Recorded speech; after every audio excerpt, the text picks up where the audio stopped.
এটা ঢেকীয়াপতীয়া সন্দেহ কৰা ঢেকীয়াপতীয়া বাঘ এটা আপোনাৰ বনাঞ্চলৰ পৰা আহি পেলাই জনাঞ্চলৰ মাজত প্ৰৱেশ কৰিছে, যিটো যোৱাকালি ৰাতি এজন ড্ৰাইভাৰে ভোগদৈ মাথাউৰি এখন ব্ৰিজৰ ওপৰত তেওঁক দেখা পাইছে।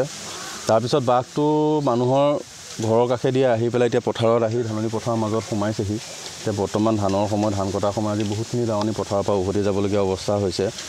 এইটো তেওঁ বনাঞ্চলৰ পৰা আহি পেলাই জনাঞ্চলৰ মাজত যেতিয়া প্ৰৱেশ কৰিছে, এইখিনি আমি বন বিভাগক আমি অনুৰোধ জনাম যে সোনকালে আমাক আশ্বস্ত কৰি তেওঁলোক ট্ৰেংকুলাইজ কৰি হ'লেও বাঘটোক ইয়াৰ পৰা আঁতৰাই নি যাতে মানুহখিনি ধানখিনি অন্ততঃ চলাব পাৰে। কাৰণ আজি ধানৰ মাজত কোনটো সময়ত ক'ত থাকিব তেওঁক আমি কোনেও নাজানিব। আৰু কাষতে মানুহৰ ঘৰ আছে, 50 মিটাৰ কাষতে দেখিছে আপোনালোকৰ মানুহৰ ঘৰ আছে। ওচৰতে মানুহৰ ঘৰ থকাৰ উপৰিও আপোনাৰ পশুধন পথাৰত চৰি আছে। পশুধনৰ প্ৰতিও ভাবুকি সৃষ্টি কৰিছে, মানুহৰ জীৱনৰ প্ৰতিও ভাবুকি সৃষ্টি কৰিছে।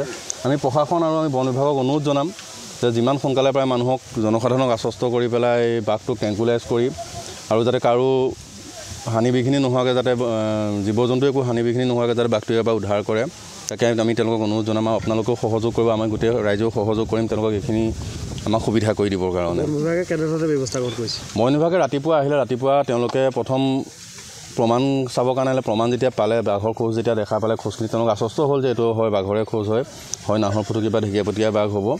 আৰু তাৰপিছত তেওঁলোকে এতিয়া ড্ৰোন আনি পেলাই তেওঁক মানে ধানৰ মাজত তেওঁতো শুই থাকিব, ধানৰ মাজতো আঁতৰৰ পৰা দেখা নাযাব। ড্ৰোন আনি পেলাই তেওঁলোকে ড্ৰোনে এতিয়া চাৰ্কুলেট কৰিছে।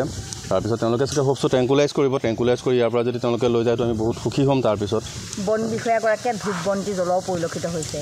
মানে কি হয়, চবৰে নিজৰ নিজৰ এটা মানসিকতা থাকে। কাৰণ এতিয়া বনৰ জীৱ জন্তু বুলি ক'লে আমিও তেওঁলোকক সন্মান কৰোঁ। কাৰণ আমাকো যেনেকৈ আমি এজন মানুহক সন্মান কৰোঁ, জীৱটোকো সেইটো জীৱক সন্মান কৰোঁ। সেইটো তেওঁ নিজৰ বিষয়। তেওঁ যদি কাৰণ এটা কথা বৈজ্ঞানিক দৃষ্টিভংগীয়ে চাব গ'লে সেইটো সম্পূৰ্ণ অমূলক এটা কথা। কিন্তু তেওঁ মানে এনেকুৱা হ'ব পাৰে যে আমি হাতীটোক দেখিলে যেনেকৈ সন্মান কৰোঁ, বাঘটোকো সেই সন্মানেই কৰিব লাগে। তাত কোনো ডিমত থাকিব নালাগে। তথাপিও তেওঁ কৰিছে পিছৰ কামখিনি তেওঁলোকে এতিয়া কৰিছে যেতিয়া, আমি এটাই বিচাৰোঁ তেওঁ চাকিয়ে জ্বলক, ধূপেই জ্বলক বা ড্ৰোনেই লগাওক, ট্ৰেংকুলাইজেই কৰক, যাতে তেওঁ বাঘটোৰ একো হানি বিঘিনি নোহোৱাকৈ, যাতে আনৰ জনসাধাৰণৰ একো হানি বিঘিনি বা পশুধনৰ হানি বিঘিনি নোহোৱাকৈ যাতে বাঘটোক ইয়াৰ পৰা উদ্ধাৰ কৰি লৈ যায়, আমি তাকে বিচাৰিছোঁ। সংকটমুক্ত হ'ব লাগে। যিকোনো খবৰৰ বাবে যোগাযোগ কৰক 7099017330 লগতে 7099017110 নম্বৰত।